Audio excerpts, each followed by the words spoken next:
Pozdrav dragi gledalci, danas imamo novu partiju. Partija je bila igrana protiv FIDE majstora Miljković Milana. On je, ja mislim, iz Trebinja. To je bila prva liga Republike Srpske, ja sam igrao za Brčko. Igralo se u Prijedoru i ja sam imao crne figure.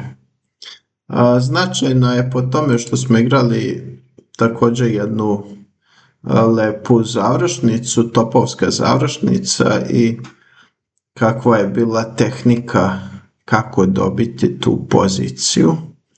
A sad ćemo vidjeti to. U toku partije nije bilo puno, bile su neke žrtve, ali brzo se ta bura stišala, došle su sve izmjene i prelaz u završnicu. I onda kako igrati tu završnicu. Moj protivnik je počeo D4, ja sam bio crni, skakač F6, C4 je 6, skakač F3, lovac B4, Bogoljubova indijska odbrana. Može da bude i Nimcovićeva indika ili sve zavisi kako će moj protivnik da nastavi. Lovac D2 i ja sam ovdje pojeo lovac D2. Ovdje crni ima dosta nastavaka, može A5, dama je 7, C5, svašta nešto može da se igra, ali lovac D2 izmjena, skakač D2 i potez D5. Dolazili su ovdje u obzir i drugi potezi, možda da se igra i sa D6, pa kasnije da se sprovede E5. Svakojake ideje ovdje prolaze, možda i potez C5 i tako dalje, ali ja sam odabrao potez D5. E3, mala rokada i moj protivnik igra lovac D3. U ovom momentu ja sam igrao dama E7, međutim isto ovdje crni ima više mogućnosti, naprimjer možda rasteretni manevar, to jest rasteretni taj potez u centru, udar u centar sa C5, to bi verovatno bilo u neku ruku možda i najbolje, jer sada ako bi beli uzeo DC5, crni ima skakač A6 i na CD5 skakač C5. Lovac E2, skakač D5, crni nema nikakvih problema. A na primjer ako bi na C5 beli uzeo CD5, onda možda usledi CD4. I na primjer ako bi nastavio, to ne bi bilo baš najbolje da se uzme na E6, ali ako bi beli igrao to, onda posle D3, uzimanje na F7, top F7, vise dve figure, skakač lovac i sada pozicija belog baš ne bi bila sjajna. Tako da u ovom momentu potez C5 bi bio verovatno bolji nego ovaj što sam ja igrao. Ja sam igrao dama E7 i moj protivnik top C1 i ovdje sam igrao potez skakač C6. Sa nekim idejama u guranju E5, ali verovatno i ovdje ako bi moglo da se gurne taj C5 ili prvo da se igra potez top D8 pa onda sa idejom C5 ili nešto slično, mada ja sam postavio konja tu ranije i moj protivnik je ovdje odlučio na rokadu top D8 i sada potez CD5. Verovatno nije trebao da popušta tako u centru da vrši tu izmenu i da mi otvara mog lovca. Mogao je da čeka, da igra neke pričekne poteze, na primjer kao što je recimo A3 i da vidi šta će crni da igra. Crni bi mogao možda ovako i da igra neki potez A5, top C8, možda lova C8. Beli ima bolje izglede u ovoj poziciji. Nema to tako, Viktor Korčno je igrao tako neke pozicije pre. I onda samo kada skloni skakača pa gurne C5. Ali tu Beli ima neku prednost. Sada, pošto moj protivnik je izvršio ovdje izmenu i ovdje dolazimo do neke karsbatske pešačke strukture. H3 ne dozvoljava vezivanje lovac G4 i top D6. Ovo je jedan fini manevar. Kad se bude ovaj skakač pomerio, taj top može, na primjer, doći tu ili ovdje. Top se prebacuje po 6. redu radi nekog napada na protivničkog kralja. To je onaj lift sa topom, što se na našem jeziku uvijek se govorilo prebacivanje topa po 6. redu, ali na stranom jeziku oni to nazivaju topom lift. Voza se liftom pa izađe na 6. spratu. Dobro, on je igrao A3. A3, ne da ovdje na B4, ne da ovdje na G4, nije to loše, to je sve ok. I sad ja igram moju zamisao skakač E4. Hoću da prebacim topa, kao to je bila moja zamisao. Ili tu nešto će se desiti, možda kasnije i neka žrtva, lovac H3. I sada vidi moj protivnik šta je moja ideja i on mora nešto da reaguje. Mislim, može po oceni kompjutera, kompjuter kaže, ne znam, čak je spominjao B4, lovac B1 ili tako nešto, ali kada igraju dva čovjeka,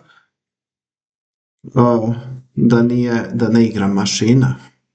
Znači, odmah posle ovog poteza nam zapada u oči top G6, lovac H3, sad mi moramo da reagujemo, jer ako igramo nešto sporo, kasnije možda će biti kasno. Ta šahovska psihologija. I sada moj protivnik reaguje tako što igra skakač E5. To je neki rasteretni manevar koji nije loše. Ne gubi on ovdje pešaka i super je on to izračunao tako što ja sam pojeo i on je uzeo prvo na E4. Ja sam uzeo tu i on je uzeo na E5. I sad sam ja pojeo dama E5. Međutim, sada uzimanje na C7, ne bi bilo baš toliko sjajno, jer ako bi Beli uzeo na C7, crni može ovdje da žrtvuje lovca. Sa idejom top G6, sada uzimanjem top G6 i onda pada top. Verovatno i ovdje sa nekom idejom da se da mat, može da se uzme top, možda može i dama F5, pa neke matne pretnje, bilo bi gadno. Znači, ne može na taj način da vrati pešaka, ali on je igrao dama C2. I sada visi ovaj na E4, visi i onaj na C7. I ovdje sam se ja dosta zamislio, jer razmišljam, mogu ja da dam njemu nazad pešaka i ovako sam uzeo pešaka. Verovatno je to bilo njegova računica da vrati pijuna na taj način. Međutim, ugledao sam, To je interesantna ideja. Lovac H3. I posle nekog vremena računanja ja odigram tu žrtvu figure. Pa u stvari kada već dama je u igri, top je na 6. redu, beli nema šanse to da pojede. Beli je igrao potez dama E4. Ali ajde da vidimo šta bi bilo da je beli uzeo lovca. Kompjuter navodi da je skakač C4 najbolji potez. Poglačemo i to, ali na primjer da je beli uzeo lovca, šta bi se desilo? Pa top G6, kralj H1, dama E6. Napada se na H3, na kralj H2, top H6 i gotovo je. A na dama C7, dama uzima pešaka i posle ovoga dama D7. Visi skakač na D2, a pretnja je i top na H6 i da se uzme dama. I sada praktično mora da se spreči da se ne izgubi dama, ali posle dama D2 crni stoji mnogo bolje. Ima cela 2 pešaka više, tako da je crni ovdje dobijen.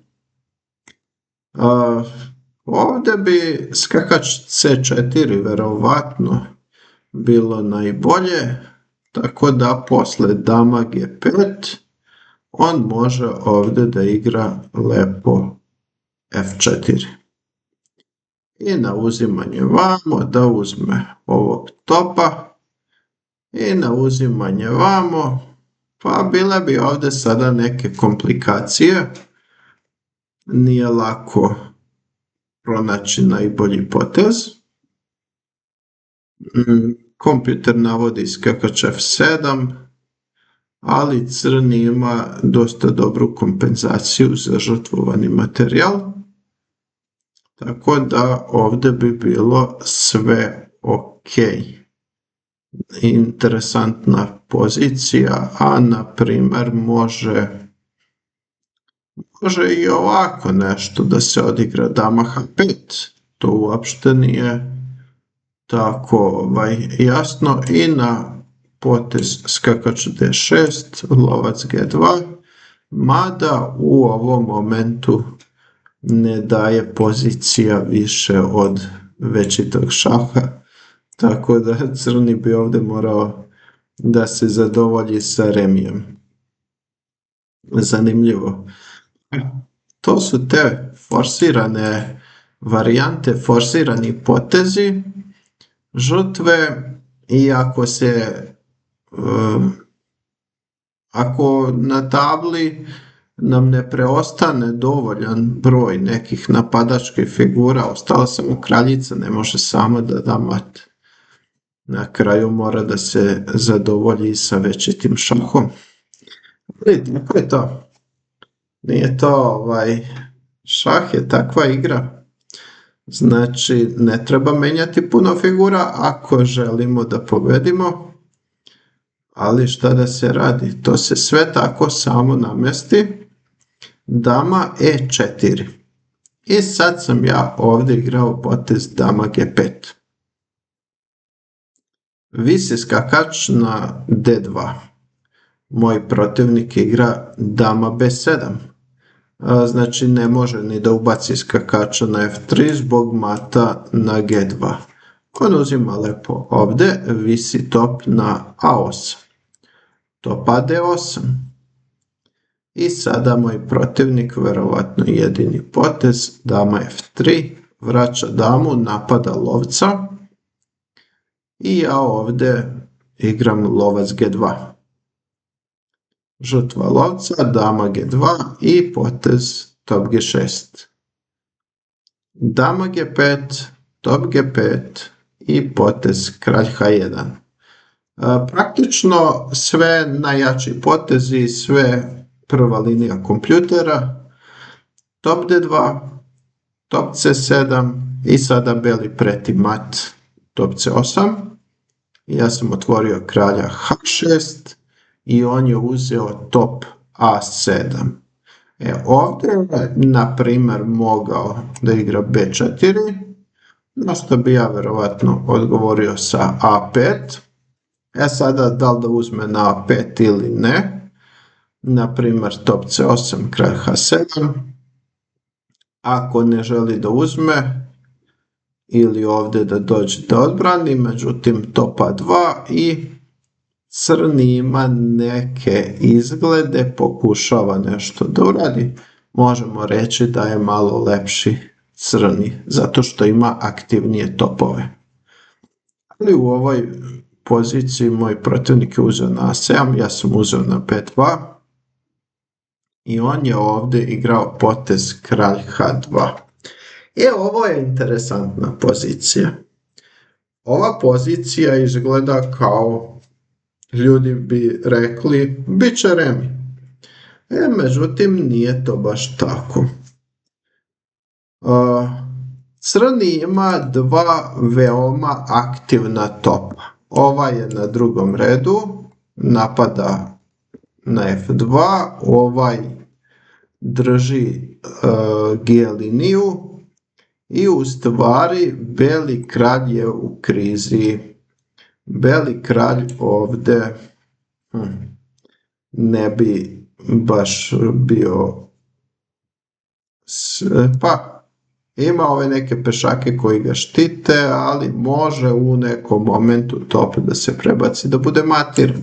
Ako se gurne ovaj pijun, ovaj drugi top može tu da uđe na drugi red, pa onda da uznemiravaju kralja. Znači, ovdje uopšte nije lako belome da se brani. Po oceni kompjutera otprilike 0,50 za crnog. Znači, to je ipak bolja pozicija za crnog. Idemo dalje. Moj protivnik igra kralj H2. Ja igram top A2. I polako želim da osvojim A pijuna. On igra kralj H3, ja igram G6. A4. Pogurao je pijuna, ali mnogo je zafrknuto. Naprimjer, možda da kažemo da igra kompjuter, pa protiv mašine, mašina bi našla tu neki odgovor, neke odbrambene poteze, ali čovjek protiv čovjeka, ovo je teško. Koji potez? Šta da odigram? On je odigrao A4, eto vidimo, to je druga linija kompjutera. Ok, deluje sve dobro. Ja igram kralj G7, popravljam položaj svog kralja. Top A6, H5.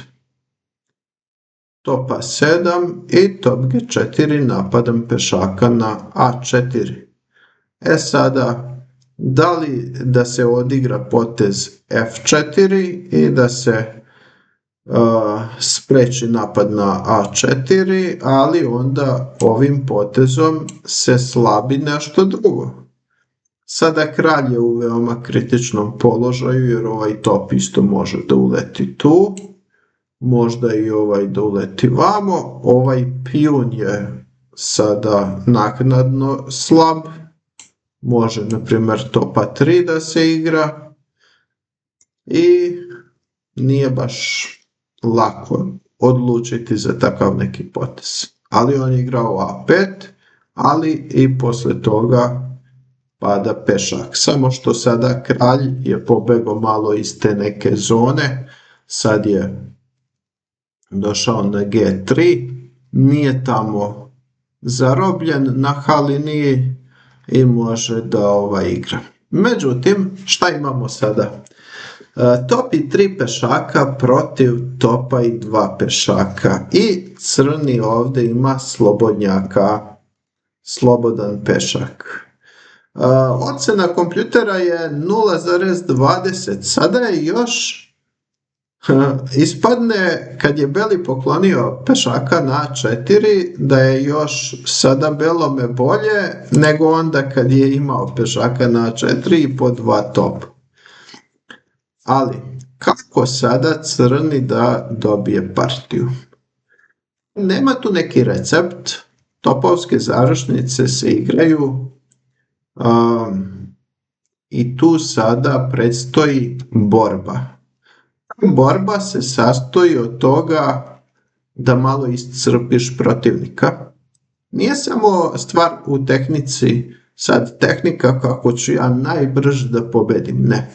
Treba malo protivnika da iscrpimo. Treba da se igraju potezi koji će malo protivnika da provociraju.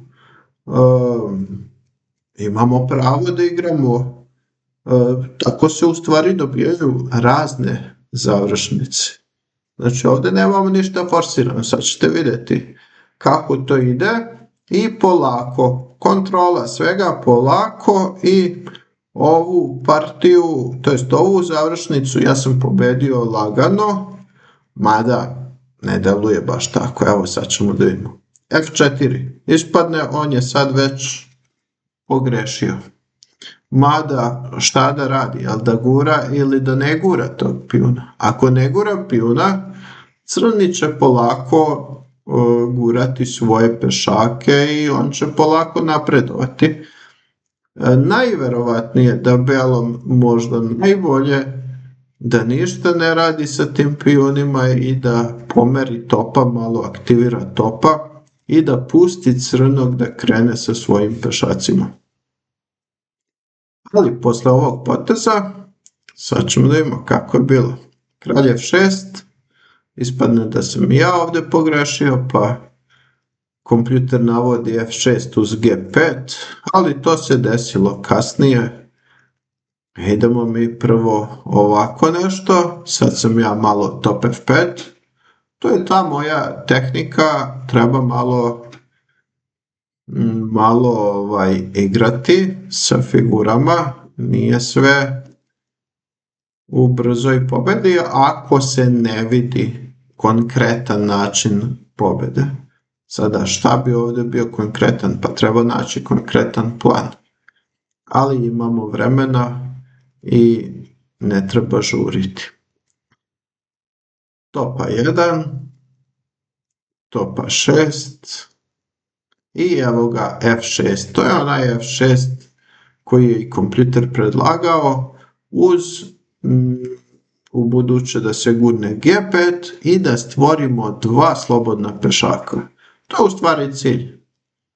Cilj je imati što više slobodnih pešaka i onda kad oni nemaju nikog ispred sebe da se poguraju. Topa 7, on je tamo došao, ja sam došao nazad, top B8 i evo ga potez G5. Sada je opet crni bolji, ali pa ne znam ni ja sada niti da objasnim, niti tamo sam video da kompjuter je govorio da je sad je jednako, sad je crni dobijen, pa onda opet jednako, pa opet crni dobijen. Sada na koji način, kad je rekao da je jednako, na koji način beli da održi tu jednakost, zaista ne znam, ali ovo su sve logični potezi i sve logično odigrano. Crni ima sada dva slobodnjaka i oni bi trebali da odluče partiju. Beli ima jednog slobodnjaka, ali to je već nešto drugo. Top B5, top F7 šah i sada treba da se odluči gde se kraljem. Da li da krene s kraljem vamo, ali onda, na primjer, posle kralj G6, ko će zaustaviti ove pešake, zato što beli kralj je sad odsečen i više ne može da pređe na onu stranu. Zato moj protivnik igra kralj G3, da stane ispred tih pešaka i kralj G6. To B6, to F6. Ja nudim izmenu, pešak više, on ne sme da menja. To P6, napadam pešaka, kralj F3 i potez G4. Kralj F4 i potez top F6. Sada na kralj G3 bi usledeo potez top F3 i crni je dobijen. osvaja pešaka, tako da je beli igrao kralj e5, top f7, kralj e6 i ja sam gurnuo g3. On je odigrao još e4 i ja sam gurnuo pešaka g2 i moj protivnik se predao. Interesantna završnica i u stvari šta treba raditi u takvim nekim završnicama. Treba stvoriti slobodnjaka, slobodnog pešaka. U ovoj konkretno završnici crni je imao dva topa koji su stajali na G5 i na A2, to su bila dva aktivna topa, onaj na G5 ograničavao belog kralja, onaj sa A2 napadao na F2 i na A4 i tako da je u tim pozicijama crni bio bolji, ali tehnika i sve to po mom mišljenju ne treba žuriti, nego treba malo pokušavati, malo provocirati protivnika da se oslabi. Znači malo vrtimo topa levo desno, malo kralja, malo nekog pijuna, ali čekamo protivnika da se oslabi i čim se on oslabi onda imamo više šanse da napravimo taj prodor sa pešacima, kao što je na kraju crni odigrao f6 g5, stvorio dva slobodnjaka, odsekao belog kralja i onda ti pijuni idu sami. Eto, nadam se da vam se svidjela partija. Nije kao one prethodne da tamo haos na tabli, otvaranje je bilo mirno, onda uslijedile neke žrtvice, onda lep prelaz u završnicu i onda topovska završnica. Vidimo se sljedećom partijom, pozdrav svima!